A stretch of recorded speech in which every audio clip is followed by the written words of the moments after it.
Hola, bienvenidos a Conexión 8. Comenzamos un día más con este recorrido por la provincia de Cádiz y lo hacemos como cada día, conectando con las diferentes delegaciones, saludando a nuestros compañeros para ver qué nos tienen preparado para el programa de hoy. Juan Luis Iglesias, desde Chiclana de la Frontera, cuéntanos. Hola, ¿qué tal, Ana? Hoy venimos muy exóticos. Hoy os vamos a llevar a un festival internacional de música étnica que se celebra en Chiclana ya después de 18 años. Talleres, actividades, música por la calle, muy buen ambiente, luego os damos los detalles. Pero además nos vamos a volver muy románticos, aunque esto os lo vamos a tener que aclarar un poquito más. Vamos a hablar de la Chiclana romántica, con actividades, charlas, conferencias y rutas teatralizadas que seguro que van a sorprender a más de uno. Esos organizadores quieren que esto, incluso hasta las agencias de viaje, y lleguen a incorporarlo en su catálogo. Pero no os adelanto más, lo vais a tener que ver aquí en Conexión 8. Hasta ahora. Muchas gracias, Juan Luis. Y en el puerto de Santa María, ¿qué tenemos hoy, Paco Lambea? Hoy en el puerto de Santa María vamos a detenernos en la pintura, con una exposición que el Ayuntamiento ha organizado sobre la obra de Enrique Ochoa, uno de los grandes pintores de siempre del puerto de Santa María. Su relación con la música es especialmente atendida en esta muestra que acoge el Hospitalito. Y luego un consejo culinario, coctelero, en este caso más específicamente. El maestro coctelero Juan Franco nos va a hacer una de sus especialidades para degustarla en este verano. Muchas gracias, Paco. Y en la agenda está Guillermo Ortiz, al que saludamos. Muy buenas, Guillermo. Muy buenas, Ana, y a todos los que ya estáis pendientes de Conexión 8. Hoy, en este programa, desde la Janda, os traemos carnaval. Nos vamos a ir dentro de un ratito a la calle porque en Conil este verano se va a cantar mucho carnaval y, por supuesto, no podía faltar esta semana las cocinas. Estaremos en una de las más conocidas de Conil de la Frontera, así que no te lo pierdas porque hoy también vamos a comer muy bien, pero será dentro de un ratito, aquí en Conexión 8. Gracias, Guillermo. Y en San Fernando está Ana Montes, que nos avanza su tema. Muy buenas, Ana. Hola, Ana. Hoy hemos estado en San Fernando con el diputado nacional Javier Cano, que nos ha hecho un balance de los resultados de las elecciones generales. Gracias, Ana. Damos un salto ahora hasta el campo de Gibraltar. Allí está Manuel González. Muy buenas, Manolo. Hoy le hablaremos de una historia de premios, de suerte, los que ha dado la ONCE aquí, en el Mercado de la Concepción, no se lo pierdan. Y también no nos vamos de ese recinto porque en la línea de la Concepción hay un bocadillo que se llama el africanito. Posiblemente lo habrán probado ustedes incluso fuera, pero es de aquí. El inventor nos va a comentar cómo ocurrió, qué pasó. Pues eso, en nada, no se lo pierdan. Gracias, Manolo. Y en la sierra se encuentra Pepe Contreras. Cuéntanos, Pepe, ¿qué tenemos para hoy? Hola, Ana. Nuestra conexión hoy tiene una clave muy social en la sierra. Estamos en Arcos de la Frontera, en la barriada de La Paz. Les vamos a hablar de los problemas de movilidad que convierten a las personas mayores en esclavos prácticamente de su vivienda. Y les hablaremos también de cómo se ha venido contratando a la gente en el Ayuntamiento de Arcos de la Frontera. La política de contratación y de personal en un análisis que haremos con la concejala responsable de ese departamento. Todo eso y algunas cosas más aquí, en Conexión 8. Muchas gracias, Pepe. Y también tiempo para la opinión con la venia de Fernando Santiago. Muy buenas, Fernando. ¿Qué tenemos hoy? ¿Qué hay, Ana? La Universidad de Cádiz ha empezado una campaña de propaganda. Hablamos de ese asunto en Con la Venia dentro de unos minutos. Gracias, Fernando. Enseguida escuchamos su opinión al completo, pero antes nos vamos hasta el campo de Gibraltar. El Mercado de la Concepción de la Línea acoge uno de los bares emblemáticos de la ciudad que se ha hecho famoso por crear y dar a conocer el mítico bocadillo El Africano, destacado en las guías gastronómicas de Cádiz como un manjar que no hay que perderse. ¿No es así, Manolo? Pues como te comentaba, Ana, hay una persona aquí en la línea de la Concepción que ha sido el inventor de un bocadillo, con ayuda de algunas personas de África. De ahí se inventó el africano y vamos a ver cómo ocurrió toda esta historia. ¿Qué opina usted del africano? Uy, que es lo mejor que hay aquí en el bar de la plaza. No me digas, es ¿sí? buenísimo, buenísimo, buenísimo. Tienen que venir a probarlo. Muy bien, pues ¿por qué lo tenemos que probar? Cuéntanos Yo un poco la historia Yo me del siento africano. muy orgulloso de que en todos los sitios se coma el africano y que todo el mundo tiene en todo su establecimiento el africano y todo el mundo me dice que el africano le ha salvado porque está tan bueno que todo el mundo que lo prepara y lo prueba le encanta. Y esto fue un día en que yo estuve aquí en el bar y venían unos africanos, unos senegaleses, y entonces ellos le echaban unos porbitos y yo decía, ¿qué le pones tú a eso, veis? Y dice, pues mira, yo le pongo unas cositas que mañana te las voy a traer para que tú las pruebes. Y yo cogí, al otro día me vino, me lo dio para que yo lo probara, lo eché y empecé yo a probar que yo digo, oye, veis qué bueno está esto. Y entonces ahí empezó el africano, y todo debido a un africano de Senegal llamado Bey, que fue el que me dio la receta de ese bocadillo. Y ya empecé a darlo y todo el mundo empezó a tomarlo, y aquí tengo yo, vamos, desde niños pequeñitos que lo toman, que le encantan, hasta gente mayores, hasta este hombre aquí, que le gusta también aquí a mi amigo, cómo le gusta el africano. Riquísimo. Me han dicho que ha estado en Kuwait por el africano, ¿o no ha tenido nada que ver? Pues ha tenido que ver porque este señor de Dubái, que es el embajador de España, de Emiratos Árabes, pues llegó aquí un día a mi establecimiento, me pidió si podía entrar al servicio, y cuando salió del servicio le digo, a ver si usted prueba un africanito de los que hacemos nosotros aquí.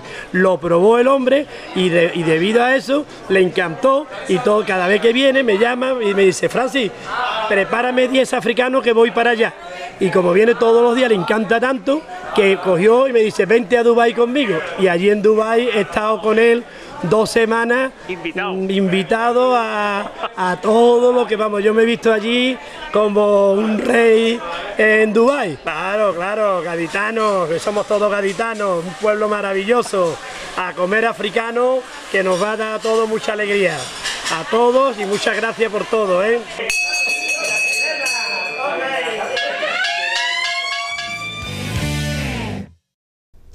Gracias, Manolo. Y en San Fernando, nuestra compañera Ana Montes ha estado con el diputado nacional Javier Cano de Ciudadanos, que ha hecho balance de los resultados electorales de este domingo. Ciudadanos ha vuelto a conseguir en la provincia de Cádiz un diputado. Su candidato, Javier Cano, ha revalidado su puesto en el Congreso de los Diputados. El dirigente ha realizado un balance positivo de los resultados de las últimas elecciones generales y ha dado su enhorabuena al partido vencedor. En la provincia de Cádiz hay municipios donde hemos subido, como por ejemplo Arcos, Barbate, Conil, Zahara y San Roque. Eso hace indicación, hace idea de que perdón, Ciudadanos se va extendiendo, se va consolidando, el centro se va consolidando de la mano de Ciudadanos, evidentemente a pesar de lo polarizado que ha estado el voto. Cano ha resaltado algunas de las localidades donde su formación ha crecido en la provincia, como es en Arcos. En esta valoración, el diputado de Ciudadanos ha recordado el encomiable trabajo que, según ha dicho, ha realizado su partido en esos meses de gobierno en funciones. Y va a ser una apuesta con decisión en el futuro gobierno o en la oposición. Vamos a seguir trabajando en esa línea, y yo sí quiero destacar, lógicamente, la importancia que tiene tener un candidato, un diputado por Cádiz, perdón, de la Bahía de Cádiz y de San Fernando. Es importante para que se sigan defendiendo los intereses de toda la provincia. Para finalizar, Cano ha explicado que su formación seguirá trabajando durante todo el verano para que España pueda tener un gobierno estable lo antes posible. Pues ya lo han visto, Ciudadanos ha hecho balance y Unidos Podemos también en la capital. Los portavoces de Podemos Cádiz piensan que hay que huir de explicaciones simplistas y hacer un análisis profundo. Para ellos hay 3 factores clave que explican el resultado del domingo: el agotamiento del ciclo de movilización que comienza con el 15M, el triunfo de la campaña del miedo y las limitaciones de las instituciones.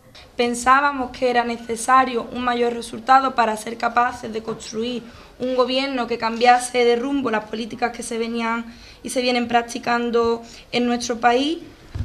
Y en este sentido, pues no estamos del todo satisfechos, aunque estemos contentos y valoremos el resultado. Pensamos que hay que huir de explicaciones simplistas y que hay que hacer un análisis profundo, que hoy os damos unas primeras impresiones, pero que seguirán habiendo reuniones de los diferentes órganos, asambleas de Podemos, donde haya una reflexión más profunda sobre los análisis, los porqués, etcétera, etcétera. Pero nosotros sí que pensamos que llegamos hasta aquí gracias al ciclo de lucha del 15M, como hemos dicho en muchísimas ocasiones, y que la bajada de votos de Unidos Podemos también guarda relación con el agotamiento de ese ciclo, con la desmovilización social de los últimos meses y también con la campaña del miedo implacable que han hecho algunos actores políticos. Han explicado que en el caso concreto de la ciudad de Cádiz los resultados en general han sido buenos, sin embargo no esconden que ha habido una bajada de votos. Para Mingorance se abre ahora un periodo en el que la prioridad va a ser convertir sus limitaciones en retos políticos. Y tiempo ahora para la opinión con la venia de Fernando Santiago. Hola de nuevo, Fernando. Adelante. Con la venia. La firma de Fernando Santiago. Con la venia. Con el hashtag Soy de la UCA, la Universidad de Cádiz ha iniciado una campaña de promoción, imagino que con objeto de captar clientela para el curso que viene, de que haya más alumnos que se matriculen, porque supongo yo que esos serán ingresos para la universidad. Es algo un poco sorprendente, porque algunos pensábamos que las universidades eran un lugar de excelencia académica que buscaba el mayor rigor y no el vender matrículas para obtener ingresos.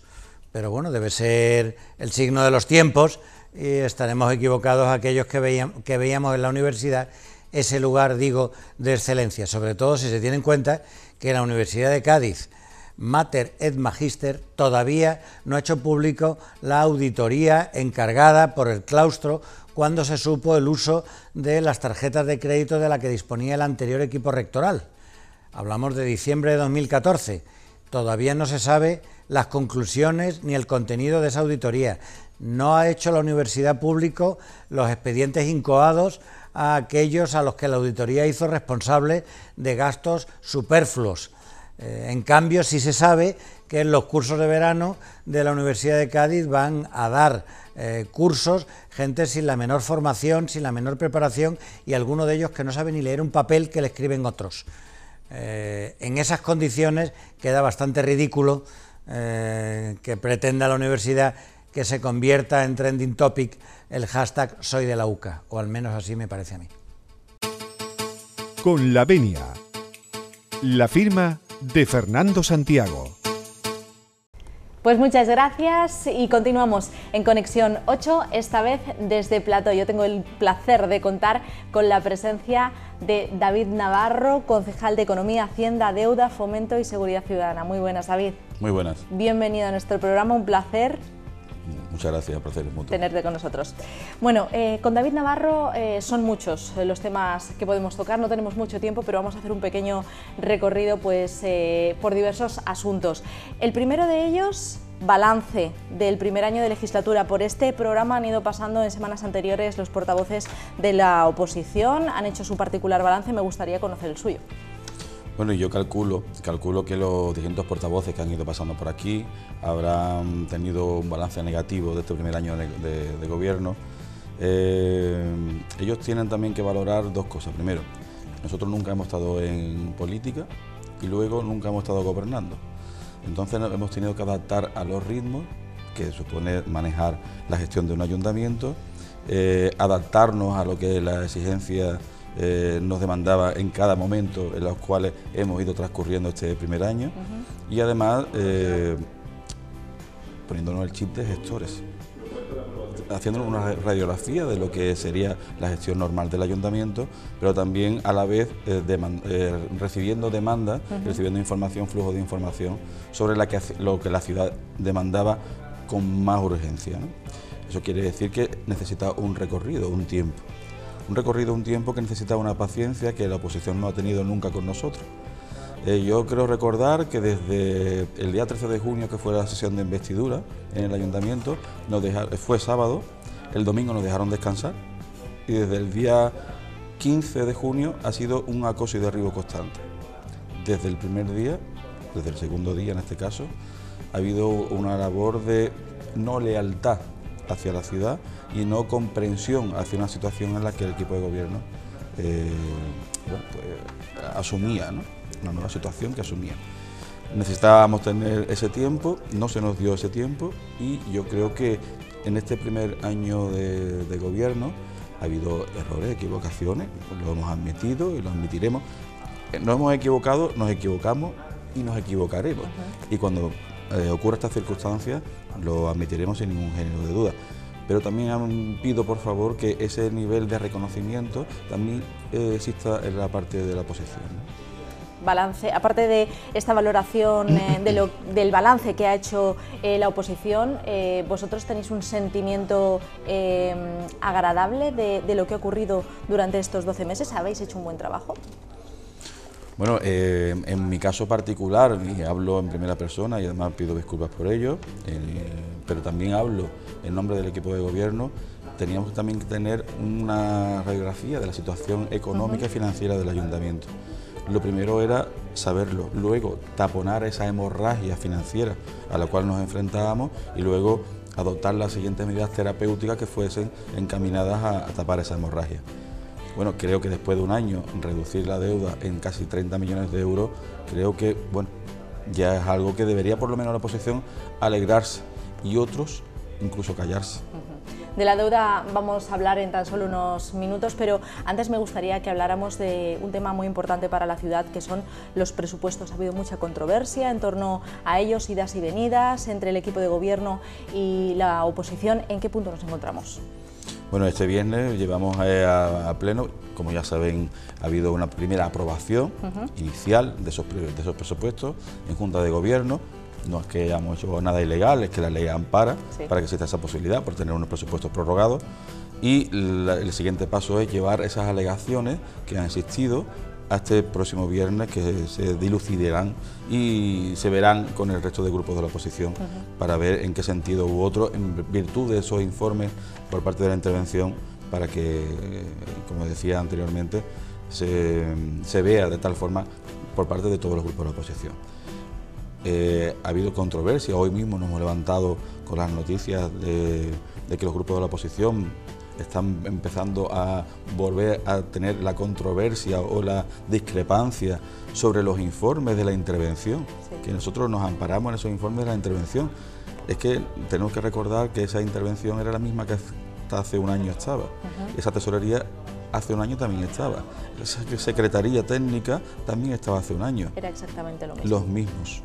Los mismos, con los mismos criterios, la misma forma de pensar y el mismo sometimiento a la ley y a la jurisdicción que existe en la actualidad, los mismos. Entonces nos lleva mucho de sorpresa, ¿no? Tenemos el ánimo sorprendido porque están empezando a poner en tela de juicio a estos profesionales que además son habilitados nacionales, que no se nos olvide, y que ellos tienen que velar por la seguridad jurídica y económica del ayuntamiento, esté gobernando quien esté gobernando. Entonces, eso es lo que nos llama mucho la atención. Entonces, efectivamente, este viernes llevamos a pleno estos presupuestos y, bueno, de nuevo nos dan pistas de que puede haber una labor de entorpecimiento. Lo hemos dicho por activa y por pasiva. Hemos pasado por un proceso de diálogo con los distintos grupos de la oposición, con unos más, con otros menos. Ha habido una mayor voluntad de diálogo por algunas partes y por otras no. El PP, bueno, ya nos esperábamos que no iba a haber ningún tipo de posibilidad de diálogo con ellos, porque además son formas de gobernar antagónicas, por lo cual no nos sorprendía. Y hubo un proceso casi de 2 meses de diálogo o de intento de diálogo con el PSOE. Eso nunca visto en esta ciudad. Y bueno, hubo esa primera aprobación en Junta de Gobierno y lo hemos dicho por activa y por pasiva. El presupuesto es la herramienta más importante para gobernar una ciudad, porque es que dependen muchas cosas y muy importantes de ese presupuesto, de esa herramienta. Lo que no queremos pensar es que por labor de desgaste político los grupos de la oposición utilicen este proceso o esta herramienta para intentar eso, desgastar y a la vez perjudicar al total de la ciudadanía, ¿no? Veremos a ver qué ocurre este viernes, lo veremos en directo. Sobre la deuda, usted anunciaba hace unos días que el Ayuntamiento en estos primeros 12 meses de gobierno había conseguido reducirla en 28 millones de euros. Hablemos sobre este asunto. Bueno, nosotros lo hemos puesto o lo hemos sintetizado en 2 fases, ¿no? En los primeros 6 meses hicimos un balance económico de cuál fue la gestión económica desde la llegada al ayuntamiento y lo dijimos por activa y por pasiva, que eran 10 millones de euros los que se habían reducido. Hubo voces discrepantes, generalmente son siempre las mismas, las que ponían en duda que esta cifra o esta cuantía se hubiese producido realmente, volviendo a poner en entredicho los informes de tesorería e intervención. Fuimos al Ministerio de Economía y Hacienda y no solamente subrayaron y reafirmaron estas cifras que manejábamos, sino además que nos felicitaron por la labor de gestión económica, precisamente en una consejería de Hacienda que no es muy sospechosa de estar vinculada a Podemos, ni siquiera ninguna fuerza de izquierda, ¿no? Evidentemente pasó esos 6 meses y luego al año de gestión económica teníamos la obligación de saber cómo había transcurrido este primer año de gestión y nos hemos encontrado con que los datos arrojan la cifra que se ha reducido la deuda en casi 28 millones de euros. ¿Satisfechos? Sí, pero no del todo, porque lógicamente nosotros no solamente hemos venido para reducir deuda, hemos venido para implementar unas políticas que vayan a favor de la ciudadanía. ¿Y creen que pueden llegar a poner el contador a cero con los proveedores de esta deuda? Es una de las prioridades que nos hemos marcado. Dese cuenta que el Partido Popular en el año 2013 puso a cero el contador de deuda con los proveedores, y en 2 años, solamente en 2 años, volvió a tener deuda con los proveedores en 40 millones de euros.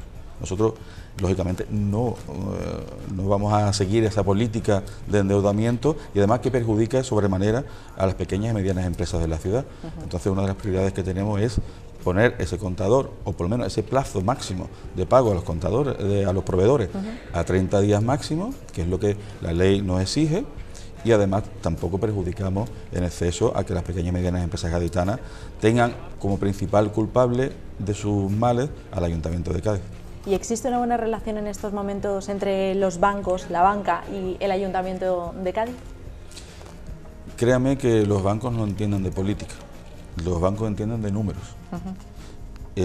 Podría haber un pequeño recelo en cuanto que llegamos al Ayuntamiento de Cádiz por todas esas etiquetas, esos estereotipos que nos colgaron desde antes de llegar y después de llegar, pero los bancos entienden de números, y cuando se le presentan unos números que pueden decir cosas muy positivas de la labor del equipo de gobierno, pues ellos se van a basar en esos números, no se van a basar titulares de prensa o declaraciones de portavoces de la oposición. Ellos miran números y deciden si somos fiables o no somos fiables. En estos momentos la fiabilidad del equipo de gobierno queda fuera de toda duda. Bueno, quedan 3 años por delante de gobierno de José María González al frente del Ayuntamiento de Cádiz. ¿Qué objetivos son los más inmediatos? ¿A corto plazo, a medio plazo, a largo plazo? Cuéntanos. A nosotros nos preocupa sobremanera, mucho más que la deuda, es crear empleo. Hacer de Cádiz una ciudad que sea atractiva para los inversores, que vengan a situarse en la ciudad de tal manera de que esos casi 17.000 desempleados que hay en la ciudad tengan la posibilidad de acogerse a unas buenas ofertas de empleo, que tengan esas posibilidades de no tener que estar dependiendo de una administración a la hora de poder sobrevivir.